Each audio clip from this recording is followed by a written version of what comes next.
Assalamualaikum warahmatullahi wabarakatuh. Jumpa lagi dengan saya di channel Rabu Misteri. Seperti biasanya pada kesempatan kali ini, saya akan membagikan sebuah kisah tentang rumah nenek. Cerita ini ditulis oleh @QWERTY Typing, dan bagi teman-teman yang ingin langsung membaca karya-karyanya, bisa langsung kunjungi ke sebuah link yang sudah admin sisipkan di kolom deskripsi video ini. Namun sebelum kita lanjutkan ke inti ceritanya, bagi teman-teman yang belum subscribe, silakan bisa tekan tombol subscribe terlebih dahulu dan jangan lupa aktifkan lonceng notifikasinya agar tidak ketinggalan update video-video terbaru dari kami. Untuk itu langsung saja, tanpa perlu berlama-lama lagi, dan inilah rumah nenek.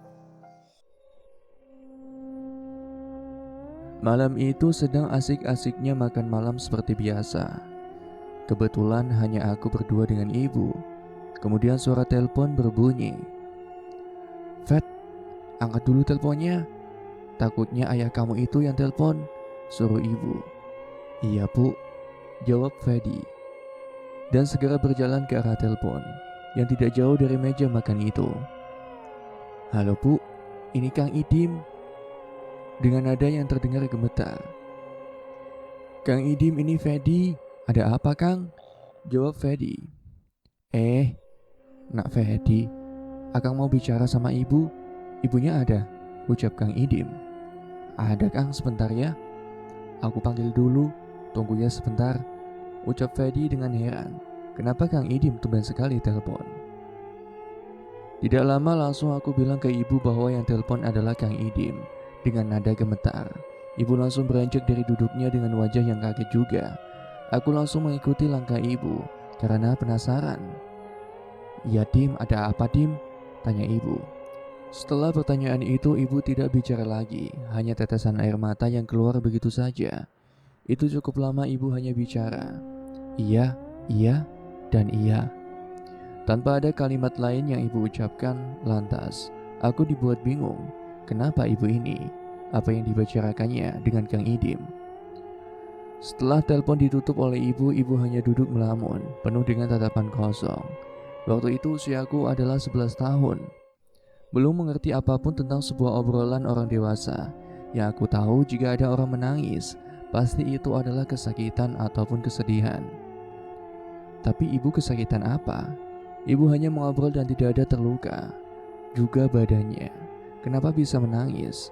Beberapa menit melamun dengan tatapan kosong. Aku tidak berani menyapa ibu saat itu. "Fat, kamu siapin pakaian salin kamu ya. Ibu siap-siap dulu sambil mau bangunin Demela," ucap ibu dengan nada lemas. "Mau kemana, Bu?" tanya Fedi. "Kita ke rumah nenek malam ini juga," ucap ibu. Sambil berjalan ke arah kamar, aku cukup kaget. Kenapa dengan nenek? Baru saja 2 minggu kemarin aku dan keluarga berkunjung ke sana. Mungkin nenek sakit, soalnya 2 minggu kemarin nenek hanya terbaring di kamarnya saja. Tak lama setelah ibu beres-beres rumah, akhirnya berangkat malam itu juga menuju rumah nenek. Ibu menyetir mobil, tapi aku masih saja jelas lembab matanya, bekas menangis itu. Aku duduk di kursi belakang dengan adikku Mela. "Asik ya, Kak. Udah mau ke rumah nenek aja. Pasti nenek udah nungguin aku banget," ucap Mela dengan gembira, walau aku dia masih mengantuk karena ibu bangunkan sebelum berangkat. "Iya, Dek. Makanya sini kamu tidur lagi. Ntar kalau udah sampai kakak bangunin ya," sahut Fedi. Mela baru berusia 6 tahun. Memang dia yang paling dekat dengan nenek. Setiap berkunjung ke sana sedari kecil, aku tahu betul dia sangat dekat. Makanya sangat wajar sekali dia begitu senang ketika dia tahu akan berkunjung ke rumah nenek. Cukup lama, sekitar 2 jam sepanjang perjalanan. Aku tidak bisa tidur. Sesekali ibu sibuk dengan telepon genggamnya, bicara dengan ayah, Kang Idim. Walaupun aku tidak tahu mereka membahas apa. "Fat, bangun Fat. Pokoknya jagain adik kamu ya." "Ibu ke dalam duluan," ucap ibu dengan nada gemetar, dan langsung meninggalkan aku dan juga Mela. Aku dengan kondisi yang baru saja bangun masih heran ada ini. Rumah nenek tidak biasanya banyak orang seperti ini. Bahkan pemandangan sekitar kali ini baru pertama aku lihat. Aku bangunkan Mela. Mela sangat antusias sekali untuk bertemu dengan nenek. "Kak, kok banyak orang?" tanya Mela. Tidak, aku jawab. Aku terus berjalan. Di antara banyak orang, padahal ini sudah sangat malam sekali. Beberapa orang ada yang bertanya padaku, juga pada Meli, sebelum masuk ke rumah nenek. Tiba-tiba Kang Idi menyapa aku. Dek Fedi sama Dek Mela jangan jauh-jauh dari Akang ya," ucap Kang Idim, sama dengan mata ibu lembab dan dengan nada yang serak. "Iya Kang, nenek kenapa?" tanya Fedi. Kang Idim tidak menjawab sama sekali. Ketika aku masuk ke ruang tengah rumah, orang-orang yang sedang mengaji terdengar jelas. Sementara yang di tengah itu siapa yang sudah tertutup semua badannya? Aku dan Mela mendekat pada ibu. "Bu, nenek mana?" tanya Mela. Bukannya menjawab, ibu langsung memeluk aku dan Mela sambil menangis. "Fedi, Mela, nenek sudah meninggal," ucap ibu. "Itu nenek, Bu?" tanya Mela dengan polosnya. "Iya, itu nenek, Dek," ucap Fedi dengan lemas. Aku baru melihat langsung seperti ini orang yang meninggal, dan itu langsung adalah nenekku. Karena kata ibu, ketika aku lahir kakak lebih duluan sudah meninggal. Jadi aku tidak terlalu polos seperti Mela. Lama aku memandangi jenazah nenek. Mela karena masih kecil, dia hanya bertanya-tanya saja padaku. "Nenek ntar bisa bangun lagi ya Kak?" "Kenapa dibungkus gitu sih?" tanya Mela dengan polosnya. "Enggak Dek, nenek sudah meninggal," ucap Fedi sangat pelan. "Terus, kapan aku bisa main lagi sama nenek?" tanya Mela. Malam itu aku dan Mela tidur dengan Teh Wati, istri Kang Idim, di rumah ini. Karena aku bangun siang di hari ini. Begitu juga dengan Mela karena semalam tidur larut malam sekali. Suasana rumah nenek sudah berbeda dengan kemarin. Hanya ada ibu, Kang Idim, dan Teh Wati. Aku dengar dengan jelas ibu bicara. "Dim, Wati, tolong dan jaga dan rawat rumah ini ya. Karena selanjutnya nanti rumah ini bakalan kosong. Beberapa kali kamu dan Wati bisa menginap di rumah ini, dan urusan kebun atau taman biarkan Kang Obar yang tetap mengurusinya," ucap ibu, pelan dan masih terlihat sedih sekali. Aku sampai selesai hari ke-7 pengajian nenek di sini, bareng ibu dan Mela.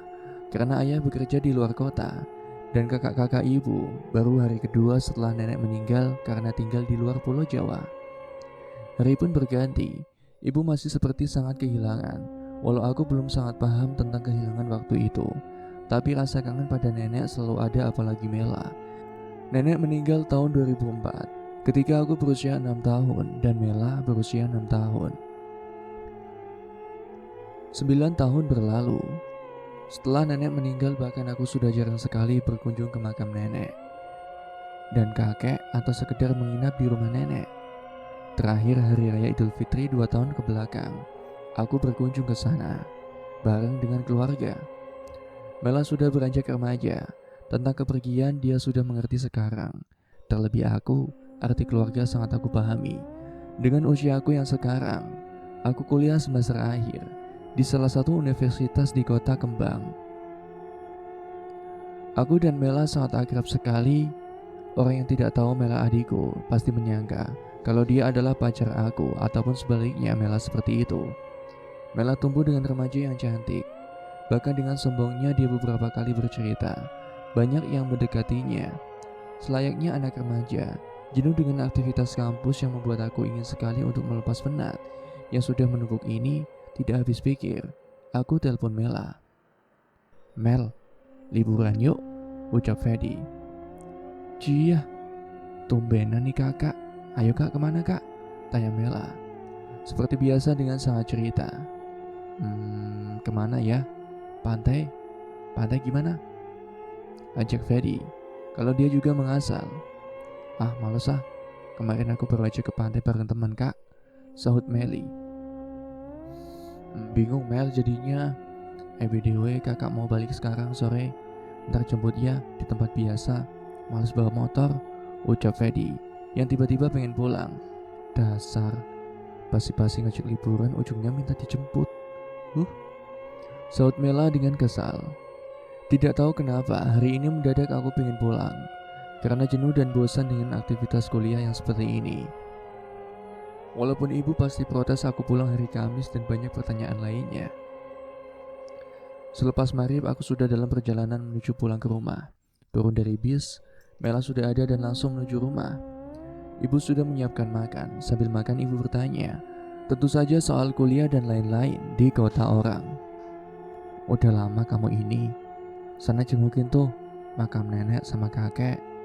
Besok berangkat, minggu pulang, ucap ibu dengan santai. Ya tuh, katanya pengen liburan, ucap Mela.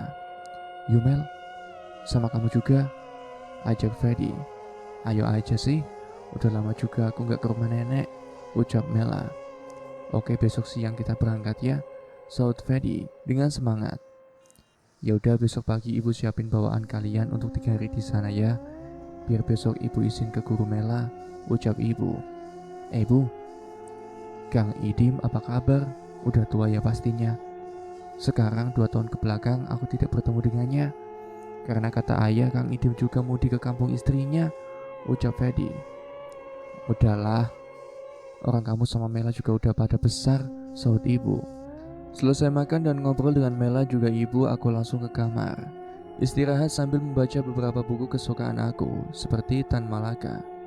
Selesai membaca aku teringat rumah nenek, bakalan asik buat aku mencari inspirasi. Aku siapkan laptop, alat lukis, dan beberapa buku yang akan aku bawa. 9 tahun lamanya semenjak nenek meninggal, sudah lama tidak menginap di sana. Mungkin segala kenangan bersama nenek akan terasa indah jika aku mengingatnya di sana, di rumah nenek langsung. Apalagi rumah nenek sangat sejuk dan kalau malam sangat dingin sekali, dengan lokasi yang akan menyuguhkan pemandangan indah.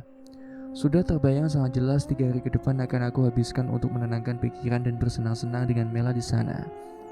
Apalagi dia selagi nenek masih hidup, dia cucu kesayangannya.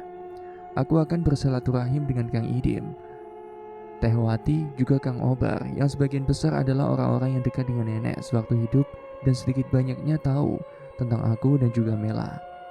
Pikiran tentang kenangan-kenangan dengan nenek seketika datang. Dan dengan cepat pada pikiran ini hanya tentang keindahan rumah nenek yang sudah tidak lama aku kunjungi. Bangun kak, udah pagi, ucap Mela sambil membangunkanku berkali-kali. Iya bawel, ini bangun, jawab Fedi yang masih terasa ngantuk. Iya kak, biar gak terlalu siang berangkatnya, udaranya masih seger, ntar di perjalanan, ucap Mela. Tidak terasa pagi datang begitu cepat, bahkan semalam sehabis melamunkan sosok nenek tertidur begitu saja. Sehabis mandi, benar saja Mela dan ibu sudah menunggu di meja makan untuk sarapan bersama-sama. Fed, awas ada barang kamu yang ketinggalan. Dicek lagi tasnya, ucap ibu. Iya tuh, cek lagi, jangan udah di jalan ntar balik lagi. Makan waktu lagi coba, ucap Meli, menambahkan omongan ibu. Iya, aku termasuk orang yang kalau bepergian, ada saja yang harus tertinggal. Tapi setelah aku cek ulang, aman, bawaanku lengkap. Tadi ibu udah siapkan bawaan, ntar kamu kasih ke Kang Idim sama Kang Obar ya. Terus kata ayah kamu, Fed, jagain adik kamu ini, jangan dikit-dikit dimarahin kalau salah. Oh ya, ini kunci ganda rumah nenek. Takutnya kamu kesana Kang Idim lagi di luar, jadi gak usah nunggu, ucap ibu. Siap bu, aman bu, Fedi paham kok. Ingat-ingat tuh Mel, takut kakak lupa, sahut Fedi. Setelah makan pagi selesai, aku langsung bergegas. Kebetulan ada mobil keluarga yang bisa digunakan. Semua barang-barang disimpan di bagian belakang, perlengkapan di tengah. Tentu saja di depan ada aku dan Mela. Sepanjang perjalanan aku dan Mela berbagi cerita satu sama lain tentang asrama, sekolah, kuliah, kangen ayah dan salutnya pada sosok ibu yang memakan waktu sekitar 2 jam. Kak, apa yang kakak ingat soal nenek? Tanya Mela. Banyaklah, jawab Fedi. Salah satunya, ucap Mela, nenek itu cantik dan jago masak. Kalau kamu? Tanya Fedi. Aku ingat kak, sering banget nenek memainkan rambutku waktu itu sambil diikat-ikat gitu, jawab Mela. Iya, tanpa Mela menjelaskan soal nenek, aku tahu dia paling dekat dan paling disayang karena cucu nenek satu-satunya perempuan adalah Mela. Setengah perjalanan, hamparan hijau pemandangan, segarnya udara alam terus-menerus menemani perjalanan ini. Seketika aku lihat Mela sedang asik dengan HP-nya. Aku biarkan saja. Tidak lama aku lihat dia sudah tertidur. Tidak terasa tinggal beberapa menit lagi sampai. Karena aku ingat patokan jalan-jalan yang sudah tidak asing lagi. Walau ada beberapa yang sudah berubah total. Aku melewati pemukiman warga. Baru paling ujung kampung ini letak rumah nenek. Terasa bahagia bisa kembali ke sini. Setelah lama sekali tidak melihat rumah itu. Sampai di parkiran, aku dibuat terkejut. Tidak ada sama sekali perubahan sejak 2004 dan 2 tahun ke belakang. Rumput hijau yang masih terawat dan cat bangunan yang sama sekali tidak berubah putar warnanya. Aku semakin yakin Kang Idim dan Kang Obar begitu telaten mengurus rumah ini. "Bangun Mel, udah sampai," ucap Fedi membangunkan. Mela langsung membuka matanya dan terlihat dari kelopak matanya berlinang. Aku yakin dia begitu rindunya sama nenek dan rumah ini. "Kan apa aku bilang, Kak? Indah banget," ucap Mela. Setelah itu aku dan Mela langsung berjalan menuju teras rumah dekat pintu utama. "Kursi ini," ucap Fedi. "Kenapa, Kak?" tanya Mela. "Ini kursi kesukaan nenek. Kalau jam segini pasti persis dia suka duduk di sini sambil melamun gitu." "Iya Kak, aku ingat," sahut Mela. Aku melihat sekitar. Kebunnya masih sama seperti dulu. Tidak ada perubahan. Kebun mawar nenek masih sangat terawat. Pohon beringin di samping rumah bahkan masih sama. Seperti aku masih kecil. Apalagi pot yang masih banyak bunga. Kelihatan sekali terjaganya. "Kak, mana kunci rumahnya?" tanya Mela. Kamu lagi. Di tas kakak tuh di bagian depan. Ambil sana sama kamu," ucap Fedi sambil memberikan kunci mobil. Baru beberapa langkah Mela menjauh dari rumah berjalan menuju mobil. Aku seperti mendengar suara sepatu orang yang berjalan di dalam rumah. Dek, langsung aku kaget. Siapa yang di dalam rumah? Apa Kang Idim menginap di dalam? Tapi hordeng jendela masih tertutup. Aku tidak bisa melihatnya. Kang, Akang di dalam. Ini aku Fedi," teriak Fedi. Tapi gimana Akang ada di dalam sih? Kan kuncinya ini aku baru bawa." Dek, suara Mela mengagetkan aku. Beneran aku sangat dibuat kaget. "Ah, kamu lagi. Kaget kakak ini," ucap Fedi dengan nada yang masih penuh keheranan. "Lah emang beneran kan kuncinya ini? Lagian harus teriak-teriak aneh." "Kenapa sih?" ucap Mela. "Gak apa-apa Mel, mana sini? Ayo kita buka," ajak Fedi. Saat aku mau membuka pintu utama susah sekali. Sudah sekuat tenaga aku gerakan kunci, tapi tetap susah. "Gak bisa ya Kak," ucap Mela. "Iya Mel, susah," sahut Fedi. "Kuncinya kali, udah lama gak dipakai ke situ jadinya susah," ucap Mela. "Iya juga sih, masuk akal juga." Akhirnya aku putuskan untuk menuju makam terlebih dahulu bersama Mela. Tak perlu menggunakan mobil, cukup berjalan 10 menitan udah sampai ke makam nenek dan kakek, juga makam keluarga buyut. Berdoa sejenak sambil membersihkan makam, tapi makam ini masih terlihat sangat terawat sekali. Terlihat sering sekali dibersihkan. Selesai beberapa menit di makam, aku dan Mela menuju rumah lagi. Benar sekali dari kejauhan pintu rumah sudah terbuka. Jendela juga, aku senang pasti Kang Idim sudah di dalam. Benar saja ketika semakin dekat melangkah sosok Kang Idim sudah terlihat. Aku langsung bertegur sapa. Saling cerita kabar, tentu juga Mela yang kelihatan dekat dengan Kang Idim karena banyak bertanya soal nenek.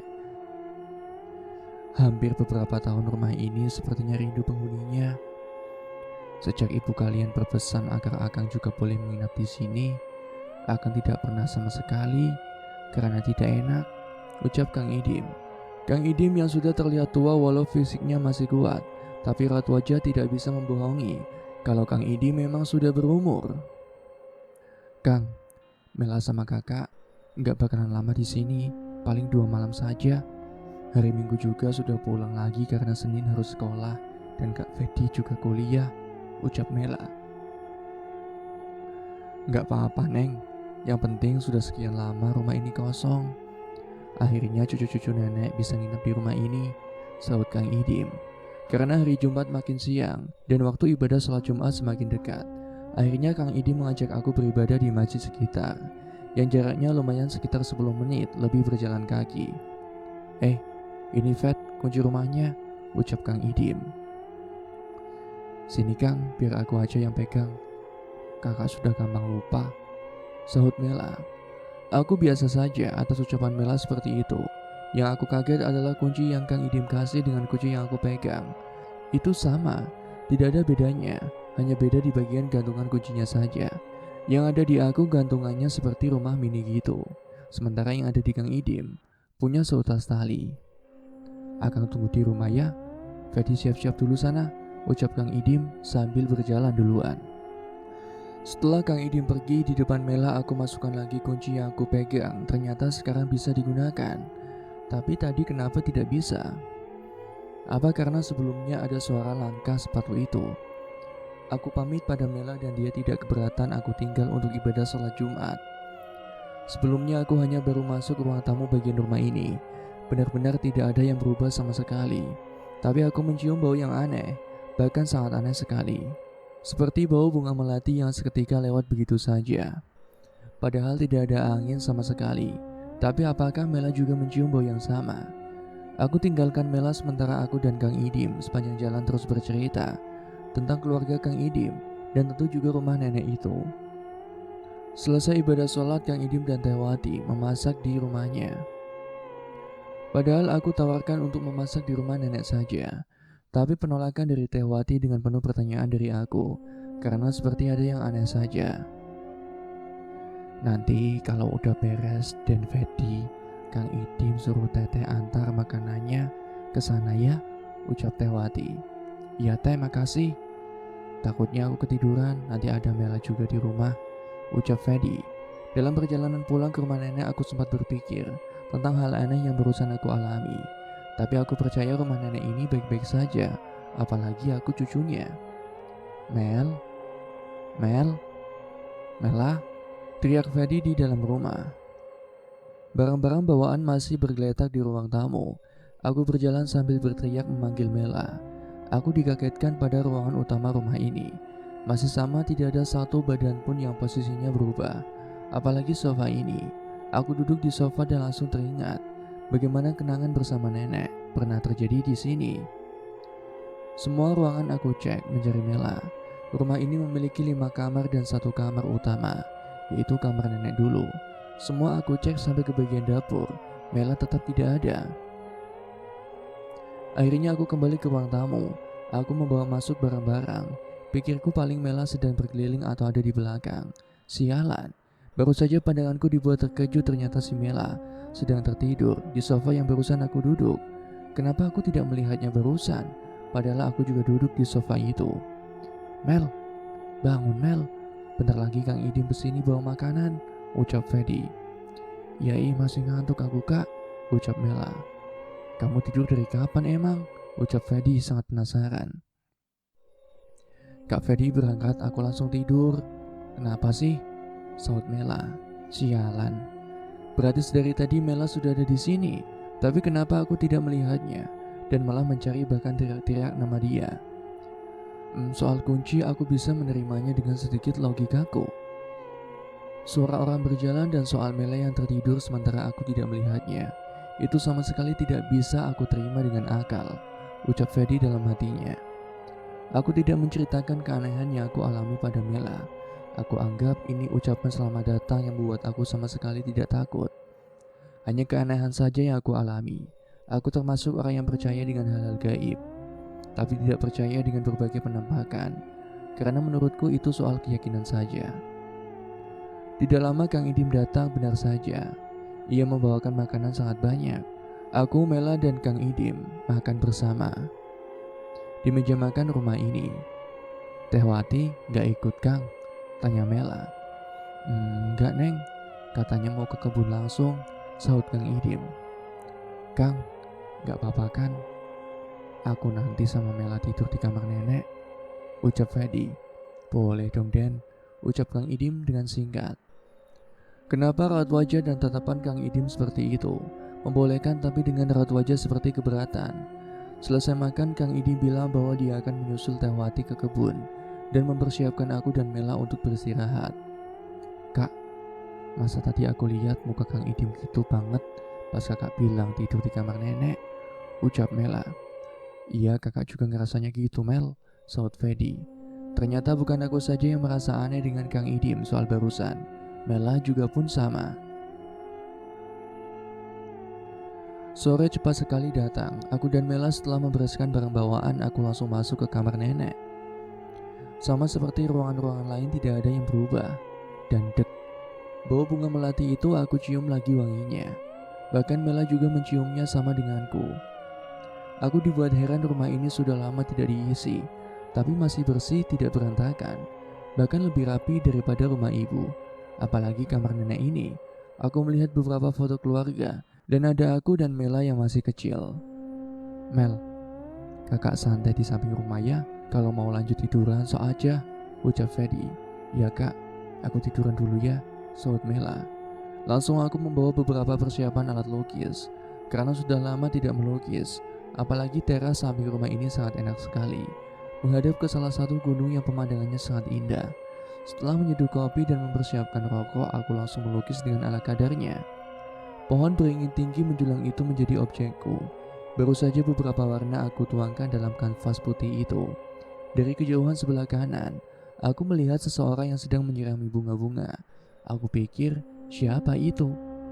Tetapi tetap aku nikmati sore hari dengan lukisan yang aku teruskan. Pohon beringin yang sedang aku lukis beberapa kali, kenapa sosok nenek yang terus ada di pikiranku. Dan Fedi? Aku sangat kaget. Akang. Udah beberapa menit Akang di sini ngeliatin Fedi ngelukis tapi malah ngelamun. Kang Obar, aduh maaf Kang, ucap Fedi. Gak apa-apa Den. Aduh, Akang gak tahu kalau Den Fedi udah gede lagi. Neng Mela juga ikut, tanya Kang Obar. Ikut Kang, dia lagi istirahat di dalam, ucap Fedi. Iya, Akang cuma pagi sama sore aja kesini. Biasa Den, ini urusan perkebunan, sahut Kang Obar. Iya Kang, gak apa-apa. Lagian aku juga baru kesini, ucap Fedi. Bagus Den itu lukisannya, sahut Kang Obar. Ya Kang, masih belajar iseng-iseng saja, ucap Fedi. Akang lanjut dulu ya, besok pagi. Akang suka gak ada teman ngopi, teman besok ya Den. Kang Obar. Dia kepercayaan nenek sejak dulu, yang sangat telaten mengurusi kebun-kebun nenek dari bunga hingga tanaman lainnya. Setelah Kang Obar melanjutkan pekerjaannya, aku teruskan untuk melukis. Tidak bisa diteruskan lukisan ini. Sialnya lamunan tentang nenek malah makin kuat, ucap Fedi dalam hatinya. Hanya berbatang-batang rokok yang malah aku habiskan. Sosok Kang Obar sudah tidak kelihatan. Rasa penasaranku pada pohon beringin itu semakin kuat. Aku putuskan untuk berjalan mendekat. Baru saja berjalan beberapa langkah, Mela teriak. Kakak! Kaget sekali bukan main, aku melihatnya di jendela kamar nenek. Langsung aku mendekat pada Mela. Kenapa? Tanya Fedi. Cepat masuk, ucap Mela. Iya bentar, beresin alat-alat dulu Mel, sahut Fedi. Gak usah kak, cepet dulu sini, ucap Mela. Makin penasaran dan memang hanya tinggal beberapa menit lagi azan maghrib tiba. Alat-alat itu aku tinggalkan sampai aku di kamar. Kenapa sih? Kakak sampai kaget, tanya Fedi. Tiba-tiba Mela melamun dan meneteskan air mata, tanpa aku tahu kenapa anak ini. Coba cerita sama kakak, pelan-pelan, kamu kenapa? Tiba-tiba menangis sekarang seperti ini, ucap Fedi. Kak, aku barusan mimpi sama nenek. Nenek juga nangis sambil duduk di sana, sahut Mela sambil menunjukkan ke arah sofa. Dan memang pintu kamar belum aku kunci. Menangis kayak gimana? Ucap Fedi, kaget dan penasaran. Ya nangis. Kelihatan banget sedihnya nenek itu, ucap Mela. Ya udah Ki, kamu mandi, terus sholat berdoa buat nenek, biar gak sedih neneknya, sahut Fedi sambil menenangkan. Setelah aku dan Mela melepas maghrib, aku tiduran di kamar nenek ini. Tiba-tiba aku dan Mela saling tatap, karena ada suara kaki yang jelas aku dengar. Siapa? Ini Akang Den, ucap Kang Idim. Kirain siapa Kang, ucap Mela. Ini Akang bawakan makan malam. Sambil mau menyalakan listrik luar, udah jadi kebiasaan Akang, ucap Kang Idim. Sebentar, bagaimana Kang Idim bisa masuk? Sementara aku sudah pastikan semua pintu terkunci. Aku mau menanyakan hal itu pada Kang Idim, cuma kesannya seperti tidak enak saja. Untungnya Mela juga tidak menanyakan hal itu, dan aku pikir Kang Idim punya kunci ganda juga. Setelah itu Kang Idim pamit pulang lagi, karena dia berkata istri dan anaknya sendiri kasihan kalau dia menginap di sini. Akhirnya aku iyakan saja dan aku juga paham. Duduk di meja makan, aku merasa ada yang memperhatikan dari arah dapur. Duk, sangat kencang suara itu, tapi bukan dari arah dapur. Kak, suara apa itu? Tanya Mela. Gak tahu dek, arahnya dari kamar, ucap Fedi. Aku langsung lihat ke arah kamar nenek. Tidak ada apa-apa, hanya saja jendela kamar yang sudah terbuka. Mungkin Mela tadi lupa menguncinya kembali, tapi tidak ada sama sekali angin. Aku acuhkan lagi dan melanjutkan makan dengan Mela. Mel, ntar tidur duluan aja kalau udah nyantuk. Kakak ngopi di sini aja di sofa, ucap Fedi. Iya kak, tumben aku di rumah ini ngerasa ngantukan terus, ucap Meli. Aku mau ke kamar ya kak, sambil telepon ibu dulu kasih kabar, ucap Mela. Aku keluarkan laptop dan sembari mengerjakan beberapa tugas. Suasana ruang tengah rumah ini sangat nyaman. Sesekali aku berjalan mengecek semua kamar. Aku sangat takjub, rapi sekali. Walaupun ada beberapa suasana dalam kamar yang beda menurutku, karena mungkin sudah lama sekali tidak terpakai, dan juga karena sudah bertahun-tahun tiap kamar tidak ada yang mengisinya. Mel, ucap Fedi. Mela tidak menjawab. Aku lihat dia di dalam kamar. Tumben sekali, baru saja jam 9 dia udah tidur. Aku tiduran di sofa sambil mainan HP. Seketika ada suara langkah kaki yang persis aku dengar, sama seperti siang tadi pertama kali sampai di ruang tamu. Dek, perasaanku dibuat kacau. Bukan takut yang datang, malah rasa penasaran yang membuat aku harus melihatnya. Sialan, aku bangun. Aku berjalan ke ruang tengah, tidak ada apa-apa sama sekali. Hanya aroma bau melati yang baru saja aku cium. Anehnya bau itu sekarang tidak membuatku kaget, karena sudah 3 kali aku menciumnya. Aku kembali tiduran di sofa, tidak terasa mata sangat berat sekali, dan ini hal yang sudah tidak pernah aku rasakan bertahun-tahun. Karena tiap malam saja biasanya aku begadang. Pikiran fokus pada yang Mela bilang, soal nenek menangis. Entah kenapa hal itu yang paling kuat aku pikirkan setelah kejadian melukis pohon beringin itu. Gubrak! Kaget sekali suara itu kencang. Aku bahkan sadar tidak sadar mendengar suara itu. Aku membuka mata. Mencari HP aku, lihat jam 1.30 dini hari. Sialan, gue merinding banget. Pas update jam segini lagi, waktunya kebetulan juga. Tumben sih aku ketiduran. Biasanya mata ini susah diajak tidur, ucap Fedi dalam hatinya. Gubrak! Suara itu lagi. Mata masih mengantuk. Aku berjalan menuju dapur. Dalam keadaan lemas bangun dari tidur, dengan sedikit sadar aku melihat perempuan berbalik badan. Rambutnya terurai. Aku pikir itu Mela, karena perawakannya persis dengan Mela. Tidak aku lanjutkan mendekat, hanya melihat dari pintu dapur saja. Beberapa detik. Paling dia lapar tuh, mau bikin mie atau manasin air ya, buat bikin susu, ucap Fedi dalam hatinya. Karena memang kebiasaan dia di rumah seperti itu, aku lanjutkan untuk tiduran karena sangat ngantuk sekali. Aku ingat di dalam kamar ada selimut. Aku paksakan untuk bangun, berjalan ke kamar. Kaget sekali. Aku dibuat sadar dalam keadaan ngantuk. Mela sedang tertidur lelap di kamar ini. Perempuan di dapur itu siapa? Aku sadar dan bahkan langsung dibuat sadar. Tak perlu lama aku berjalan ke arah dapur untuk memastikan sosok perempuan itu. Dan tidak ada siapa-siapa lagi. Jadi, tadi itu siapa perempuan itu? Apa aku salah lihat? Karena baru saja bangun. Aku balik langsung ke kamar nenek. Hendak aku mengambil selimut, ternyata hordeng jendela belum Mela tutup, mungkin lupa. Lantas aku mau menutupnya. Aku melihat sosok Kang Ober di pohon beringin besar itu.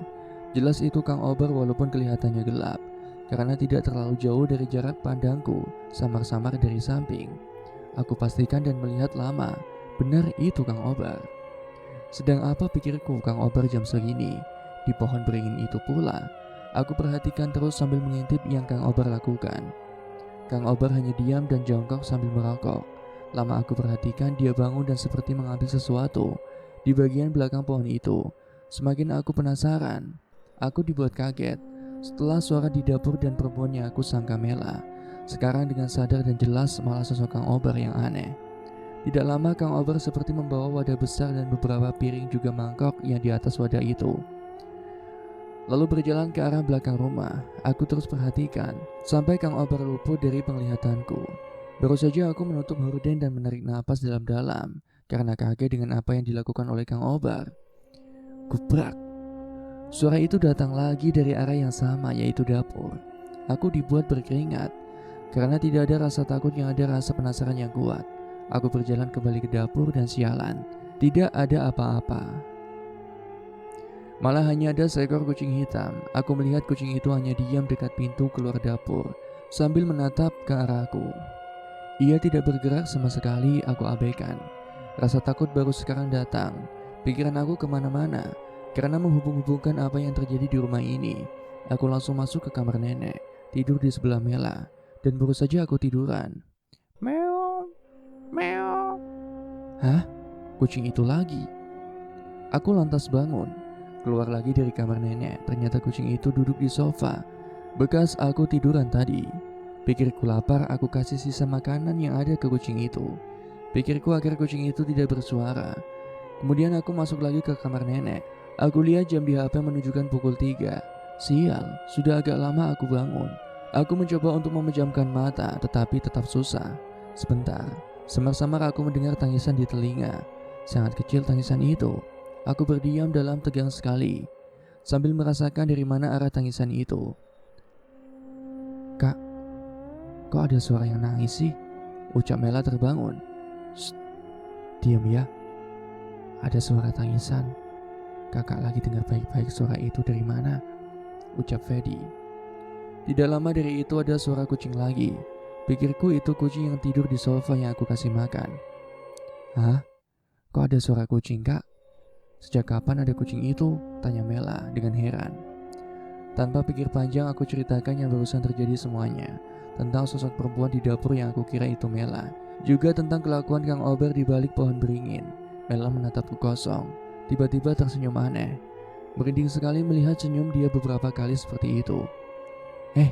Jangan ngelamun, ucap Fedi.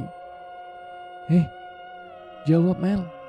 Jangan ngelamun, ucap Fedi lagi sambil menggoyangkan badan Mela. Bukannya menjawab, Mela malah semakin tersenyum aneh. Aneh sekali, dan ini baru aku dibuat merinding sekali. Aku kalap. Mel, woi, jangan bercanda ah, ucap Fedi. Seperti ada setrum pada badanku ini. Merinding yang aku alami sekarang baru aku rasakan, disusul dengan tertawaan yang makin aneh. Tapi tatapan dia yang asalnya kosong sekarang menatapku tajam. Mel, anjing, jangan gini ah bercandanya, gak lucu, ucap Fedi panik. Dia makin tertawa, makin menjadi-jadi dan kencang sekali. Tanpa pikir panjang aku keluar dari kamar. Aku kunci Mela dari kamar itu. Aku menuju rumah Kang Idim dengan lari tanpa sadar, karena aku juga jadi kalap sekali. Kang, ucap Fedi sambil mengetuk pintu. Iya, siapa? Ini Fedi, Kang, Fedi, ucap Fedi. Oh iya, sebentar Den, kenapa? Ucap Tehwati. Kang Idim mana teh? Tanya Fedi. Kang Idim kalau malam suka keluar Den, palingan pulang subuh, ucap Tehwati. Kenapa kelihatannya rusuh begitu? Tanya Tehwati. Tidak aku jelaskan pada Tehwati apa yang terjadi. Aku langsung pulang lagi dengan tergesa-gesa, karena takut juga Mela kenapa-napa. Aku buka pintu utama, dan bau itu datang lagi. Bau bunga melati. Aku bodoh amatkan. Aku buka kamar nenek, dan darah merinding itu naik lagi. Tapi aku dibuat aneh. Aneh sekali. Mela sudah tertidur lagi, bahkan posisinya sama sekali tidak berubah seperti sebelumnya. Kenapa malam ini seperti ini? Ucap Fedi sangat kesal. Akhirnya aku duduk di kasur membuka jendela, menghidupkan rokok. Kesal dengan yang terjadi di rumah ini. Kenapa jadi seperti ini? Nek, kenapa rumah jadi seperti ini sih, Nek? Apa sudah lama tidak ditempati? Atau karena apa, Nek? Aku ini cucu nenek. Datang ke sini Pengen liburan, pengen jenguk makam nenek dan kakek. Kenapa, Nek? Ucap Fedi dengan jelas karena saking bingungnya. Hembusan angin menuju pagi sangat kencang. Kencang sekali terlihat jelas pohon-pohon beringin itu. Daun-daunnya bergerak, juga tanaman lainnya. Aku sudah tidak bisa tidur lagi malam ini. Bahkan pagi sebentar lagi akan tiba. Aku putuskan besok pulang dan bercerita pada ibu. Dan aku akan terbuka pada Mela, tidak ada yang akan aku tutupi. Sambil bermain HP untuk menunggu azan subuh, aku tidak berhenti menghabiskan beberapa rokok lagi. Kak, ucap Mela. Iya, kamu udah bangun, saut Fedi. Pengen minum kak, lemes banget badan aku, ucap Mela dengan badan lemas. Aku bawakan air, dia bahkan meminta lagi. Tumben sekali dia saus itu, atau karena kejadian tadi yang dia terbangun dan tertawa-tawa menyeramkan itu. Mel, tadi kamu kenapa? Tanya Fedi. Kenapa apanya? Saut Mela, bingung sekali.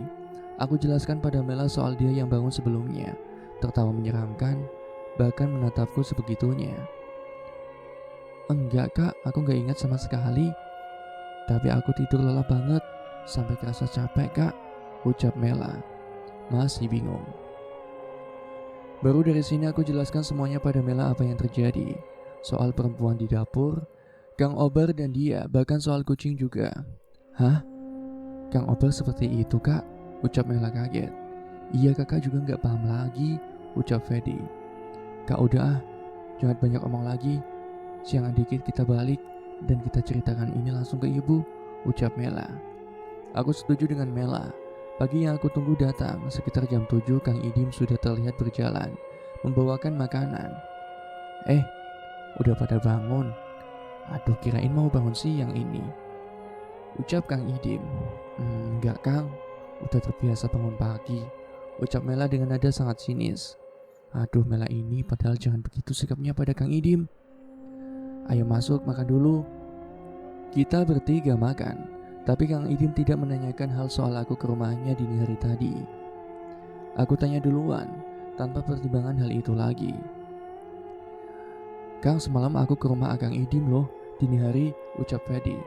Iya? Oh alah, Akang suka ada jadwal ngeronda, ucap Kang Idim. Tewati gak bilang gitu Kang, tanya Mela. Dia mah suka pelupa orangnya, ucap Kang Idim. Raut muka dengan jawaban kaku seperti itu aku hafal sekali. Ada kebohongan dari jawaban Kang Idim. Iya, semalam kucing di sini emang suka dikasih makan juga Kang, tanya Fedi. Hah? Kucing? Belum pernah ada kucing di sini, Den. Ada yang salah lihat kali, ucap Kang Idim. Dek. Aku kaget. Lantas kucing itu dari mana datangnya? Kalau belum pernah ada kucing di sini. Aku acuhkan karena akan mengganggu pikiranku saja. Walau masih ada di benak tentang keanehan hal itu. Selesai makan, Kang Idim izin pulang dan aku juga bilang ada urusan mendadak. Jadi akan pulang lebih cepat. Rencana 2 hari di sini tidak jadi. Ya Den, gak apa-apa. Sini aja Akang pinta sekalian kuncinya. Takut siang Akang ke kebun, gak bisa bantu Aden beres-beres, ucap Kang Ibin. Iya nih Kang, ucap Mela dengan memberikan sebuah kunci yang gantungannya tali itu. Aku perhatikan Kang Idim keluar dari rumah nenek, dan kebetulan ada Kang Obar yang sedang membersihkan rumput di depan rumah. Anehnya dengan jarak yang dekat dan juga sesama yang mengurus rumah ini, mereka berdua, Kang Idim dan Kang Obar tidak saling menyapa. Bahkan tatapan Kang Idim pada Kang Obar seperti marah sekali. Apa Kang Idim juga mengetahui kelakuan Kang Obar? Seperti apa yang aku lihat semalam di bawah pohon beringin itu. Pikiranku dibuat aneh dengan keadaan yang sebenarnya terjadi pada rumah ini. Gangguan-gangguan padaku dan Mela, seperti ada yang tersembunyi di rumah ini. Untuk menghabiskan rasa curiga selagi menunggu Mela beres-beres barang bawaan aku pulang, aku sapa Kang Obar. Den, ayo Den, katanya janji mau ngopi sama Akang, ucap Kang Obar. Aduh Kang, hari ini juga mau pulang dulu, ada keperluan mendadak, saut Kang Fedi. Ya udah Den, gak apa-apa, ntar jangan kelamaan kesini lagi ya, ucap Kang Obar.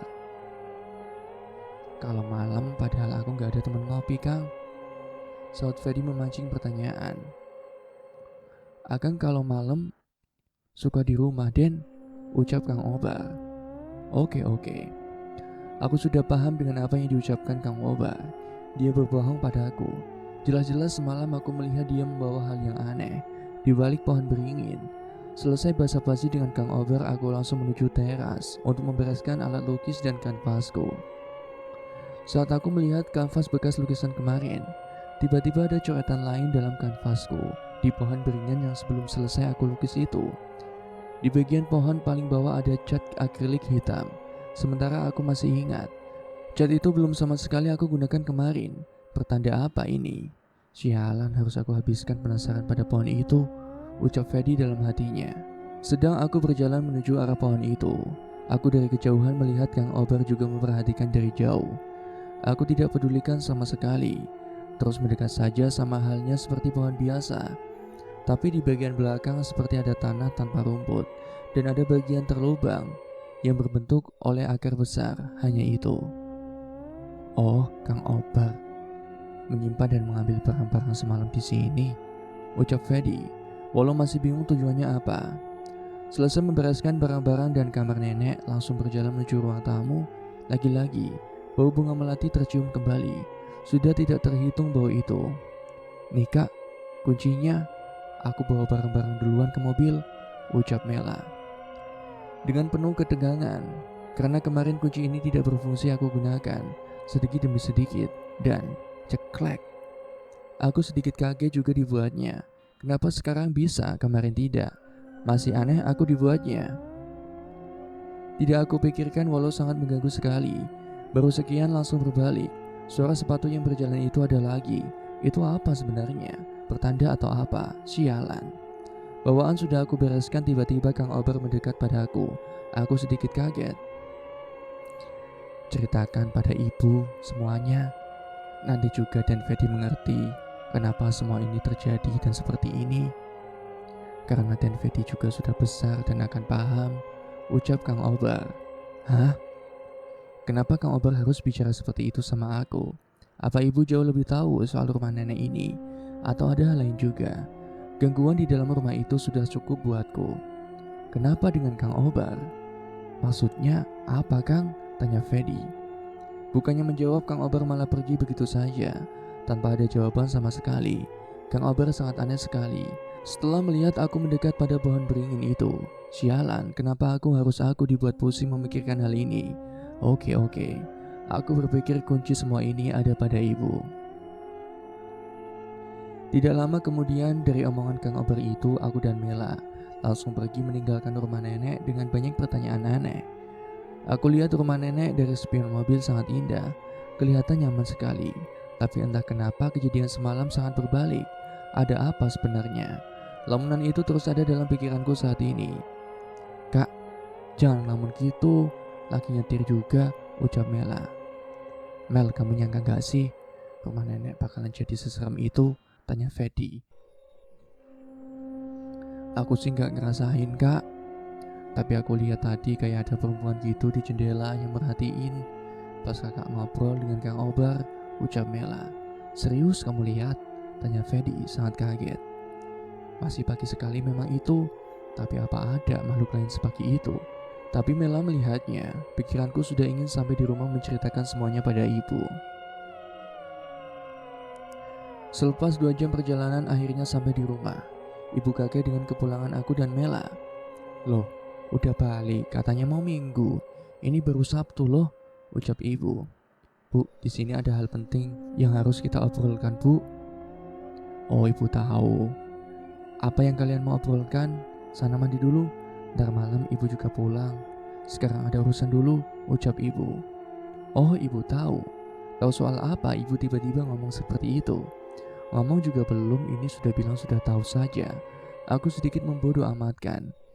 Intinya sudah sampai di rumah, masuk ke kamar, aku sangat lelah sekali karena tidak tidur semalaman dan pulang dengan jalanan macet. Sesekali memejamkan mata baru saja mau terlelap dan prak. Otomatis aku kaget melihat hanya tas aku saja yang jatuh. Tidak aku pedulikan sama sekali. Coba aku pejamkan mata, sialnya sosok rambut panjang yang aku lihat di dapur rumah nenek. Jelas sekali ada ketika aku semakin memejamkan mata, semakin terlihat. Sial, kenapa bisa seperti ini? Kembali bangun, aku masuk ke kamar Mela. Sebelum aku masuk, aku lihat Mela sedang menyisir rambutnya, tapi posisi dan kebiasaannya seperti bukan dia. "Mel, woi," ucap Fedi. Mela tidak langsung menengok, tetap menyisir rambut bagian belakangnya itu terus-menerus. "Mela," teriak Fedi. Iya kak," jawab Mela kaget. "Lah kak, ngapain aku di sini?" "Tadinya aku mau tiduran loh kak," ucap Mela heran sekali. Aku paham sekarang kejadian semalam belum beres. Gangguan itu masih belum beres. Semuanya harus selesai dan hanya ibu yang aku pikir tahu bagaimana penyelesaiannya. "Bu, tolong bu." "Sekarang pulang, kasihanlah sama anak ibu Fedi dan Mela. Fedi dari semalam di rumah nenek, pulang dan sampai sekarang belum bisa tidur. Diganggu terus bu," ucap Fedi di telepon. "Apa maksud kamu diganggu siapa?" tanya ibu. "Makanya ibu pulang sekarang." "Ya udah iya ibu pulang," ucap ibu dengan nada marah. Saking aku kesalnya, apalagi bayangan wanita itu ada terus ketika aku akan memejamkan mataku untuk tidur. Akhirnya aku dan Mela hanya tiduran di sofa. Bayangan nenek yang sekarang aku pikirkan kuat lebih tenang. Sesekali memejamkan mata, sosok wanita itu tidak ada. "Kak, bangun." "Iya iya," ucap Fedi. "Hah? Jam 9 malam? Berapa jam aku tidur?" Bisa-bisanya seperti ini. Tidak lama aku bergas mandi, badan masih terasa lemas. Namun guyuran air bisa membuat sangat segar sekali. Ibu menyuruh aku makan, tapi belum sekali nafsu makan itu datang, selesai menyeduh kopi dan membakar rokok, aku langsung menemui ibu. "Gimana bu?" ucap Fedi mulai obrolan. "Terlalu panjang ibu ceritakan soal rumah itu," saut ibu dengan nada lemas. Aku paham soal ini mungkin bagi ibu berat sekali. Bagaimana kenangan bersama nenek dan tentunya rumah itu. "Boleh ibu ceritakan saja. Udah terlalu aneh rumah itu. Satu malam saja Fedi dan Mela di sana sudah bertanda tidak baik bu," ucap Fedi dengan tegang. "Itulah kenapa alasan ibu menyarankan kalian ke sana. Karena kalian harus tahu keadaan sekarang seperti apa," saut ibu dengan mata yang berlinang. "Bu, ada baiknya Mela juga tahu. Kak Fedi dan Mela sekarang udah besar bu," ucap Mela penasaran. "Jika kalian tahu yang sebenarnya, apa kalian juga akan mengerti?" tanya ibu pada Mela dan Fedi dengan mengucurkan air mata. Apa semuanya seberat ini sampai ibu harus meneteskan air mata? Aku tidak paham jelas karena aku tidak tahu yang terjadi. Bukan maksud mengubah keadaan menjamakan jadi sekaku ini. Jelas ini bukan awal niatku bicara dengan ibu jadi seperti ini. "Ibu pengen tahu, Fed, apa yang kamu lihat di rumah itu?" tanya ibu. "Pertama datang, kunci yang ibu kasih tidak masuk. Terus ada suara langkah kaki di dalam. Malamnya penampakan perempuan, kucing, dan bau aneh bunga melati bu. Apalagi pohon beringin itu." "Sosok perempuan itu masih muda?" tanya ibu. "Tidak tahu bu, rambutnya panjang terurai seperti Mela," ucap Fedi. "Hah? Itu aku mimpikan kak, serius. Malam pas tidur di kamar nenek," saut Mela menambahkan. "Iya ibu paham. Mungkin dari sini ibu bisa jelaskan," ucap ibu. Tiba-tiba suasana semakin kaku, bahkan rokok yang kuhisap. Kelihatan sekali betapa tegangnya tanganku. "Dulu sekali waktu ibu masih kecil, kakek kalian punya istri muda, cantik, parasnya blasteran Belanda. Nenek waktu itu setuju saja kakek menikah lagi. Apalagi nenek tahu betul bahwa kakek adalah juragan tanah di kampung itu. Akan tetapi, pernikahan itu hanya berlangsung beberapa bulan. Istri muda kakek meninggal tidak wajar. Lalu ketika ibu beranjak dewasa, sebelum menikahi nenek jelaskan semuanya," ucap ibu sambil menangis. "Lalu bagaimana lagi bu?" tanya Mela dengan penasaran. "Nenek bilang sebenarnya tidak ada perempuan yang benar-benar rela kalau suaminya punya istri lagi. Walau dalam ucapannya menerima, hatinya kecilnya tidak akan pernah bisa menerima sama sekali," ucap ibu. "Perempuan itu meninggal kenapa bu?" "Tumbal." "Iya, nenek cerita perempuan itu dijadikan tumbal oleh kakek agar bisnisnya berjalan lancar," bentak ibu kesal. Aku hanya bisa diam.